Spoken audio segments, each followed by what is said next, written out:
Welcome everyone to the Analytics Instrumentation sync on the 25th of June, 2024. I have the first item on the agenda, and it's a nice one. And Mana is going to join starting next week. We're looking forward to having her join. She's going to join as a new backend engineer. Mihao is her onboarding buddy.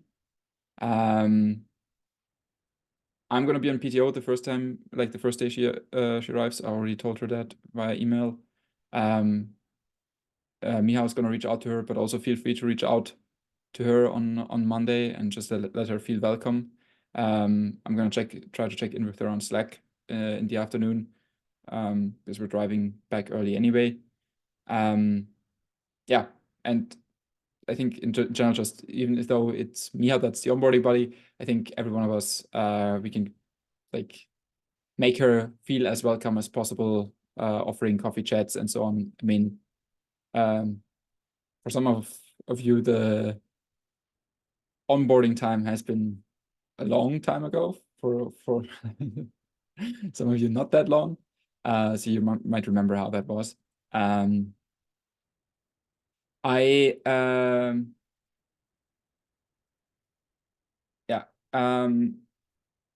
One thing I think which might be cool, because we're doing all these collaborations with other pairings with other teams, where we're introducing other teams to our tooling. So if you have any of those, like any pairing sessions with other teams where you work with someone through a instrumenting a metric, instrumenting something, then feel free to ask her to tag along in those, because it feels like that would be a good place to get started, to get introduced to what are we doing, what is our customer base, and how does our tooling work. So that's one thing I wanted to bring up. The other thing, thanks Sarah for bringing that up, is that we had the analytics instrumentation onboarding issue label for a long time to kind of mark specifically issues that are related, that are good for onboarding. We haven't used it in some time anyway, because we didn't have anyone to be onboarded. There's a more kind of widely established label, which is called Quick Win. So I just, on the few issues that already had analytics instrumentation onboarding applied, I changed that to the Quick Win label, and also changed our board accordingly. And I will change the docs accordingly to refer to that label instead for like starting out. Feel free to add that also to any issues that you encounter that you feel like would be quick wins. It would be good places to get a new backend engineer started. Could be anything, could be easy docs changes. I don't know, adding an easy metric where we make it very clear where it needs to be added, to see kind of, I think that's one of the things that we can also do, is like when we have things where it's actually about adding metrics, even for other teams. I mean, using our tooling is a good place to get started anyway, to understand kind of what are we even doing, before then kind of messing and changing the tooling. Yeah, anything that you can think of, feel free to add it. I'm gonna go through it again. I don't expect Mana to really work on any of those in the first 1 or 2 weeks, because that's like as some of you might remember, there's like a whole list of check marks, lots of checkboxes, lots of trainings and videos to watch and so on. But yeah, I think it's good to be prepared and to have like a bunch of things that you can pick from then afterwards. Yeah, I think that's mainly it. If you remember anything else, let me know. I'm likely going to send out an MR that changes a bit of our onboarding issues, because those are outdated as well, after this meeting. It's not going to be completely finished, and awaits further input then from you, on what you think would be other good things that we should add to the onboarding issue. I think this is more of a collaborative effort, because we also don't need to have that ready on like the first day Mana starts, because again, the first week is going to be spent on like more general GitLab wide things anyway. Yeah, and also feel free to reach out to her already on LinkedIn or things like that. I added a link above.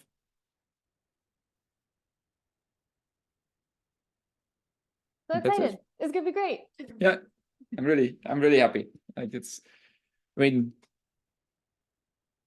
since Piotr is already away for a week, that we're now officially growing. So we're still growing. We were shrinking beforehand, but at least we were still, we can say we're growing again. That's like me saying the house is getting in a better state. Like in this period of time. Yeah. A local maxima is still a maxima. Yeah. No, but it's going to be great to have someone new coming in and have some new opinions and new perspectives, and I'm really looking forward to that. It's going to be cool, and I think we're in a good place to support that. All right, I think that's it from my side. All right. Then I have the next one. Yeah, I was talking to Basti about this in one-on-one. We also talked about it in Vegas. Kind of similar topic. Yeah,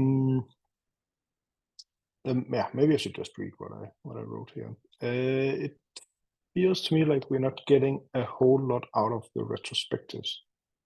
We do the retros to improve the team, but we're not really changing anything as an outcome of the retros.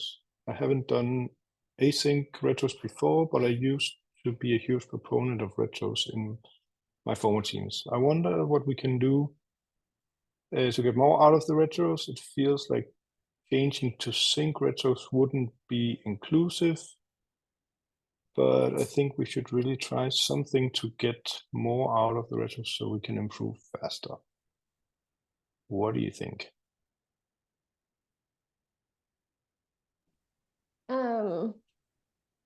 So we just switched to the retro in Slack with Geekbot.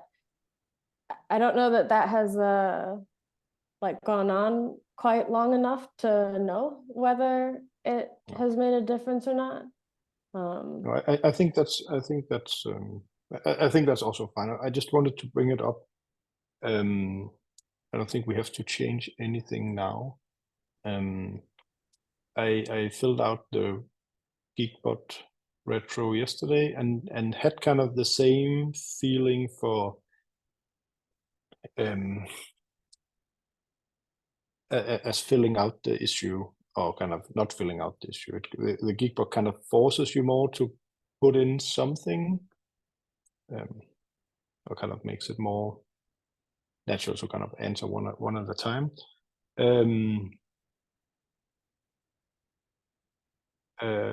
Maybe I should also put this in the agenda, but let me try to describe first. So I think one thing that's really hard by doing it async is to kind of get this feeling for what is it that would like what even happened in the last month. I think for me that's hard to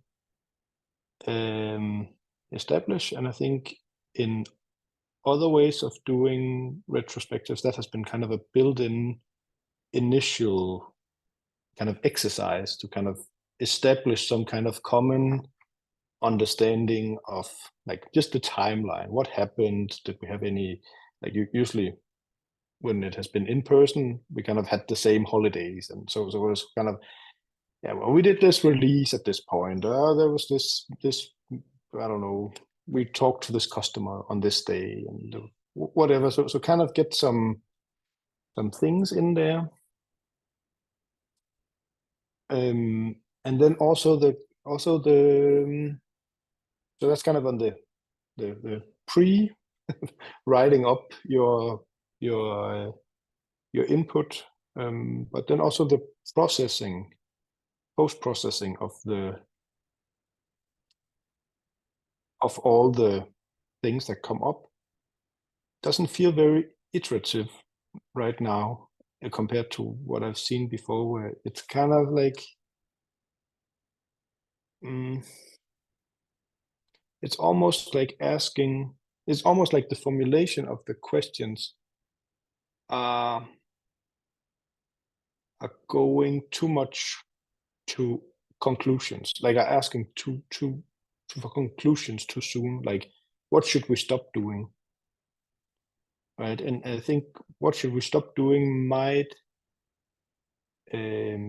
be the kind of the outcome of like some frustration, like this was like let's say started out with, I don't know, production, like I don't know, some data loss, or I don't know, whatever.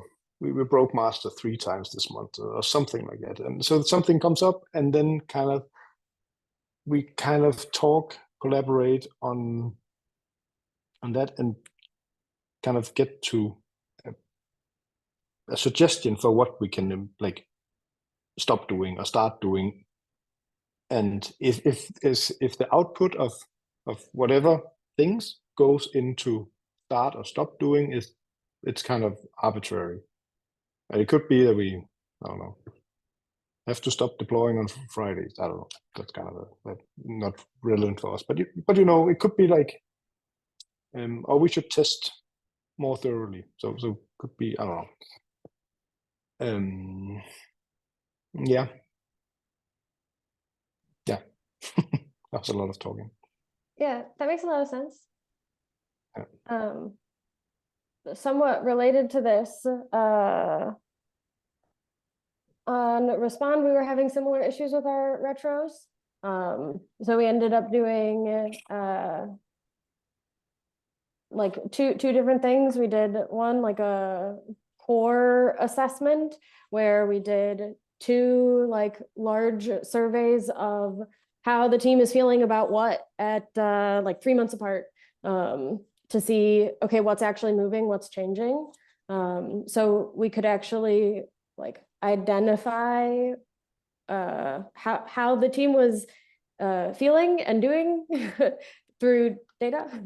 I wonder if like a pulse survey of just 1 to 5 or yes or no questions might be easier to spot trends like retroactively with, because that's kind of what you're saying, right? Like we have to look back at what we've looked at before in order to come up with good solutions. And also we can't just like jump straight to solutions if we don't understand the real problem. Mm-hmm. Yeah. So could that look something like scoring, I don't know, 10 different questions, 1 to 5, about anything from collaboration to code quality to whatever, and then focus on those that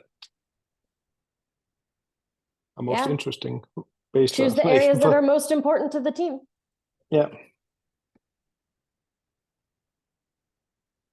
Yeah. It's a thought. I think though we should not change anything right now. Just yeah. No, I think this is just to kind of get discussion going, and hopefully the rest of the team sees the topic and our discussion and have some input. Yeah. Sorry, you said you did 2 things. So the survey, and what was the other thing? you did it twice. Like for a huge inventory, like 3 months apart. Okay. Yeah. And you didn't do anything else in the months in between? We did take action based on the results of the first one, and then could actually see if there were changes in sentiment by like actually making those changes in our processes. I'd be interested in like if you still have one of those surveys or like the questions or something. I'd be really interested in just seeing that to get it a bit more, so we can link it or something. I think it's the high performing teams index. I'll check after and drop it in the agenda. But it is like a standardized thing.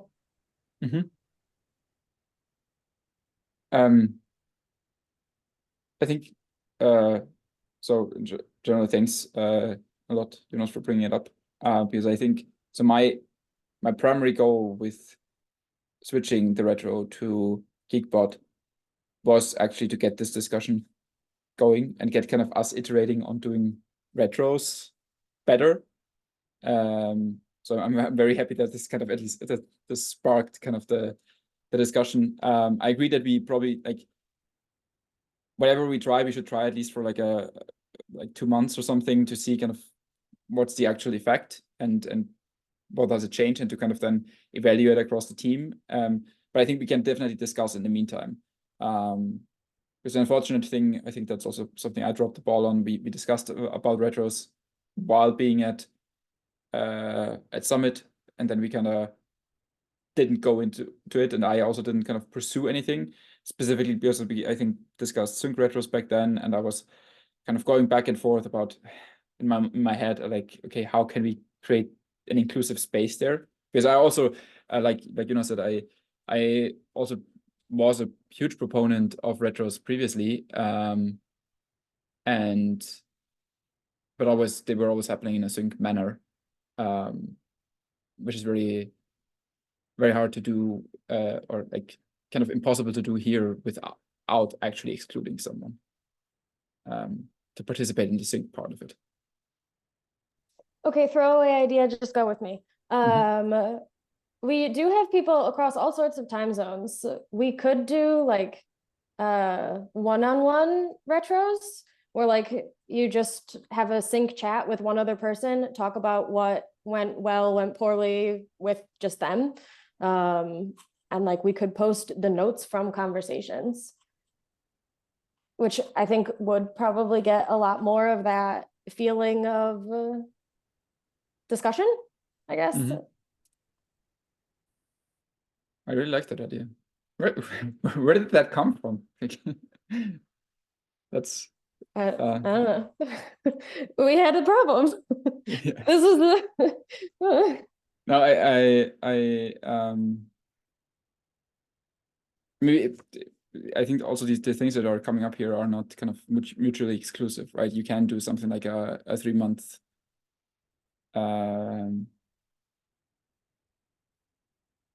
check-in and kind of survey type thing, and still have like regular one-on-one discussions. But yeah, having it somewhat that way, I think. Because for me, the blocker in my head always was, okay, it's impossible to bring the whole team together. It's impossible to bring the whole team together. And that stopped me from going anywhere. This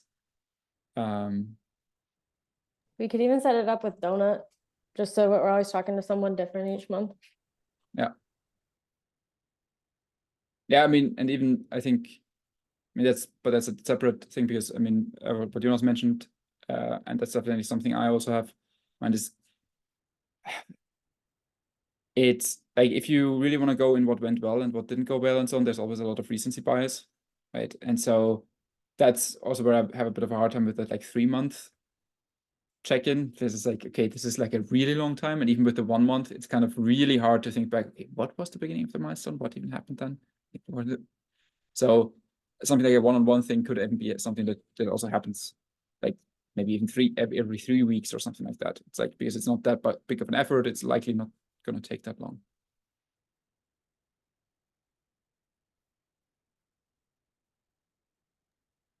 I think it's a really good idea.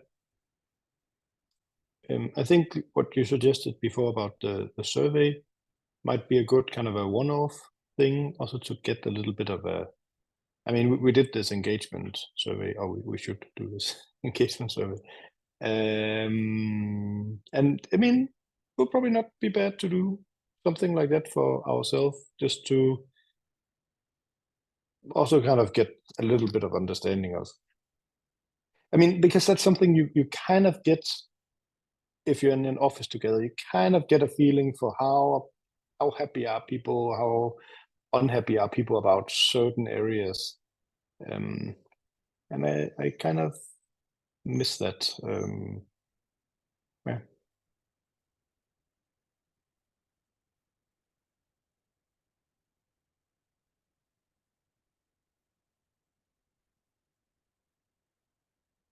You're muted, Basti. Sorry. Now I really want to try out the one-on-one retros, and I'm not sure if I want to wait, like how long we should wait with the Geekbot thing. We could use Geekbot as the like documentation system for anything Yeah. coming out of the one-on-one retros. Yeah.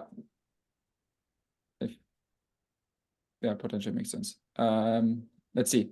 So I'm gonna make a note to follow up on that once I'm back.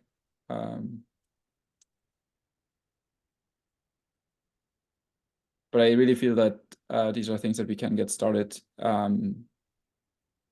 And they're what I like about the one-on-one retros is that it's a more, or both ideas, it's a more fundamental departure. Like the Geekbot is iteration.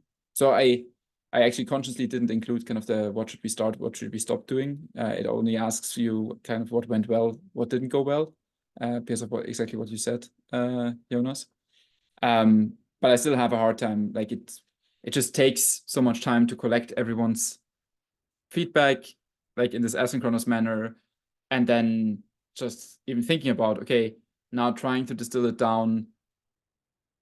It's always going to be less this kind of collaborative effort of, okay, we talk about through it, but like one person maybe still distilling it down. Okay, I read through it. These are the 3 main topics that I can identify. What should we do about them? Like you do the next round and so on.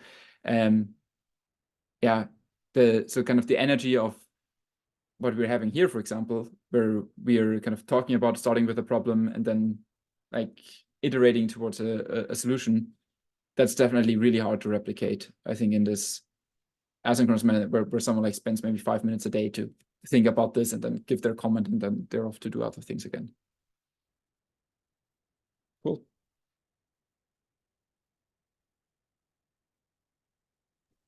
Okay. Anyone want to see CLI, internal event CLI for? Always. Yeah? Yes. Love me some good CLI. Yep. Okay. There's no goals yet in the soccer football games, so you don't have anything to compete against.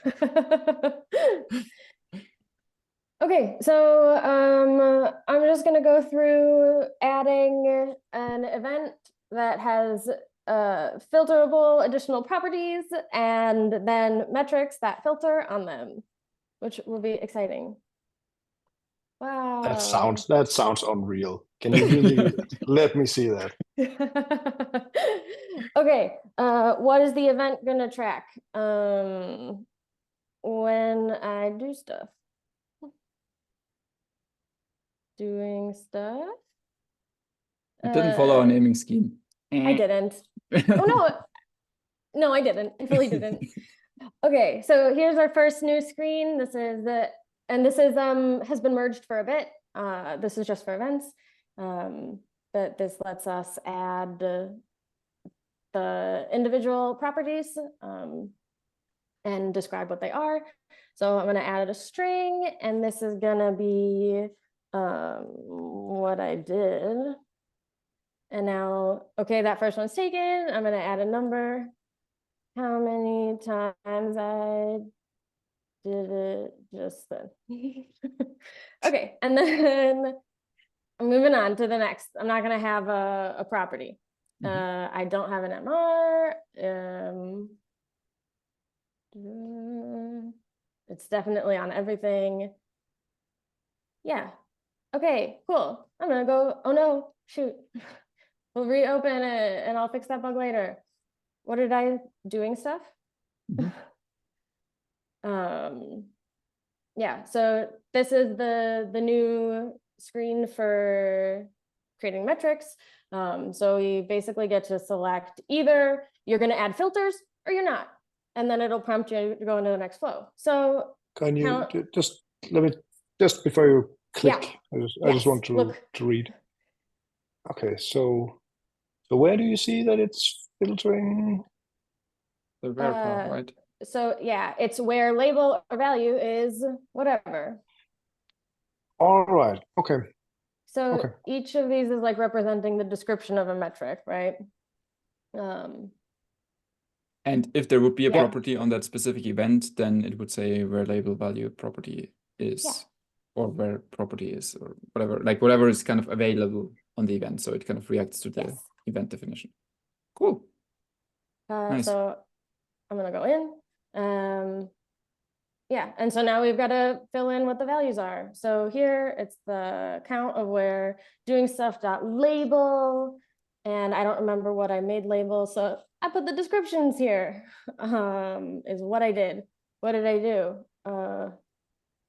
Definitely stuff. And how many times I did it? There were like 5 things for sure. Okay, and then that jumped me right on in. Doing stuff. Okay, then this is another thing that we have for filtering. So filters make it hard for us to define like concise names for our metrics to like be unique in both the service ping payload and the file names. So this step now, after you give the definition, if a unique like key path is needed to be defined, we'll prompt you to do it here. This now also works for if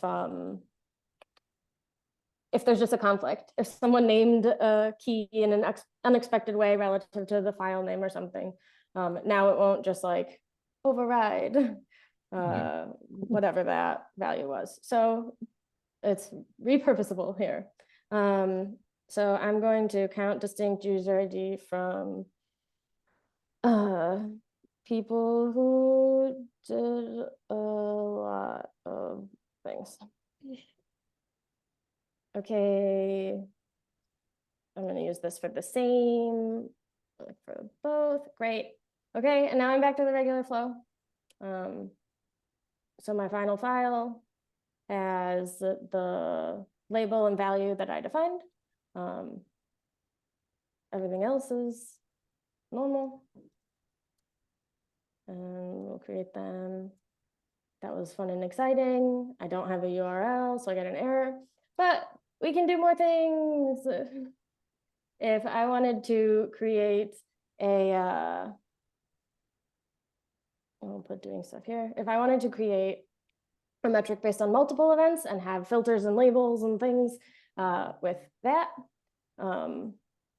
we can still do that.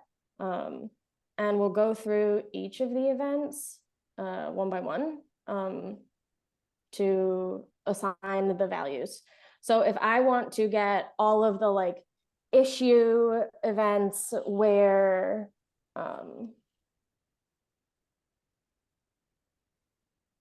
I don't know,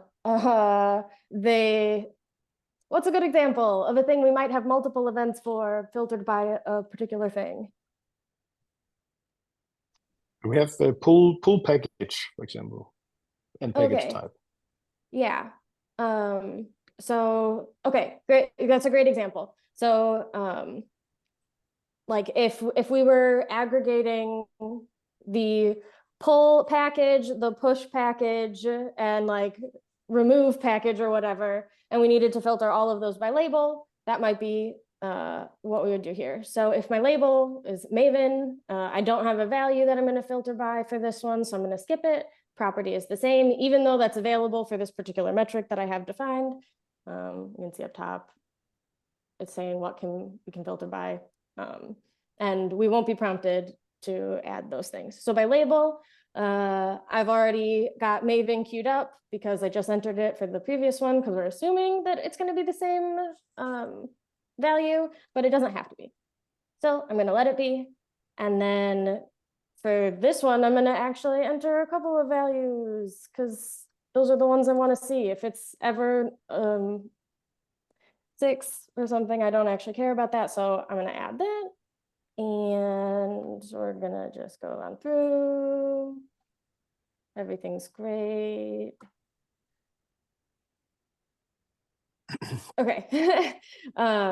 So now, because I entered multiple values, this also created like a selection rule for each of the array of values that I input for the value. So you expanded the comma separated values. You treat it as a that you want all or list. Yeah, right. Yeah, all right. Because that's what it can do, right? Yeah. Yeah. Yeah. Yeah. Okay. So that's kind of how you solve that. You might want to include the same event several times. Yes. Yeah. Okay. Cool. Very cool. Yeah. So that's this. I think this is really cool. The only thing I'm wondering right now is, do we need to add a disclaimer that this is only doing kind of equal filtering? I think we added this to the docs as well. Like, because if you say filtering, there could be the expectation of doing things like regexes or matching. Yeah. Yeah. All these kinds of things. So I'm just wondering if there's when defining the filter, if there's like, if you need to add a sort of disclaimer, because I didn't see one, right? Or is there one?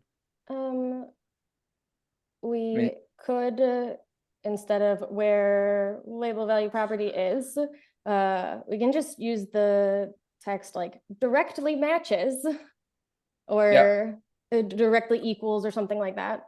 Yeah, or maybe just where you enter the values could also be. Even just say naming it equals. Yeah. Should be a lot clearer, right? Yeah. Because equals is like it's the equal sign. It's and then we can go from there. I think, because I mean, actually, people bringing up like, I wanted to do, if someone starts, I don't know, putting regexes in there and we encounter that in a review or things like that, that would be actually a nice pointer towards, okay, I wanted to do this thing, like I have an actual use for this one thing. Why don't you have it? And I guess the same goes, I mean, actually, if we see a lot of these where people have a lot of these cases where they filter for a lot of OR cases, like where we had the case with the labelers Maven and something and this and this and this and this. We can also think about making that easier or better readable in the definition files in the long run, if we get a lot of those. But let's see. Awesome. I think this is really cool. I already today. I think. Oh, sorry. Oh, go ahead. I just wanted to say I think it's super cool. It would be interesting to see somebody actually use it.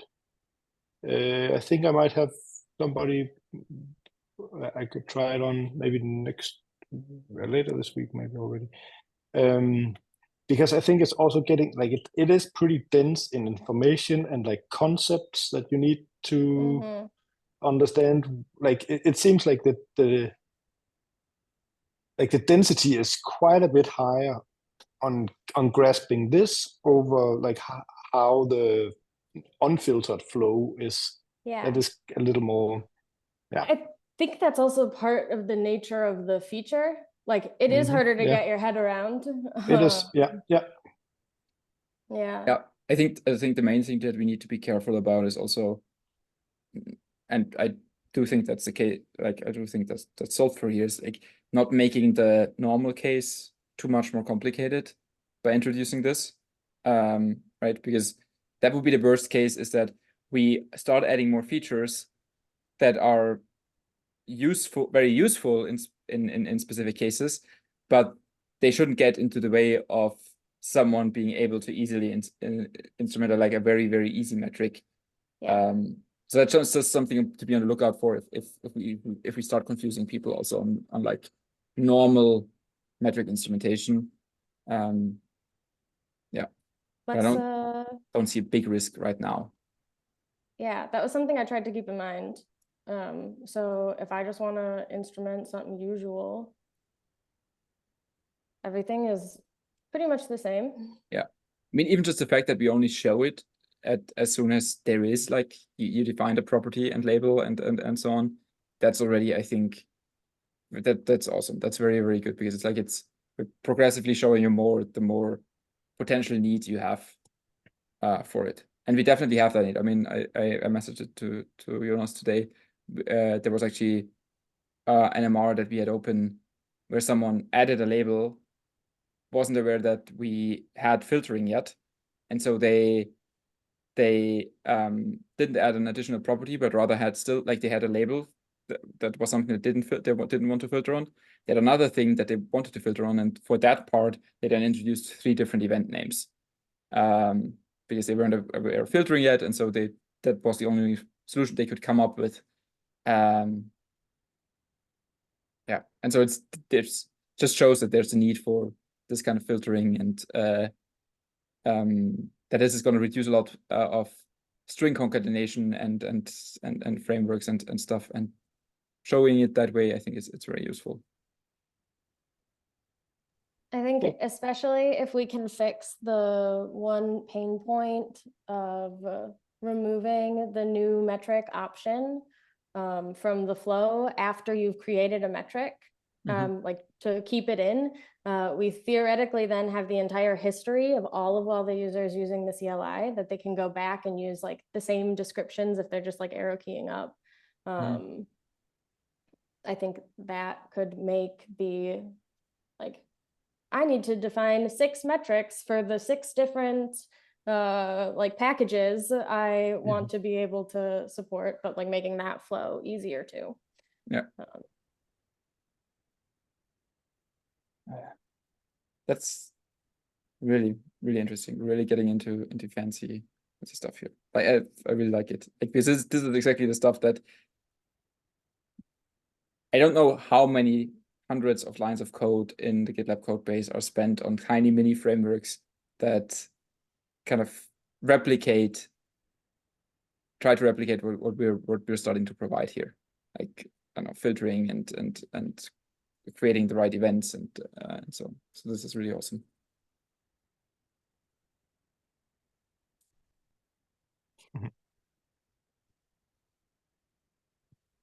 All right, I think that's it. There's a bunch of read-only things to read, so don't forget about those. Otherwise, it's a nice sync call. Thanks for participating.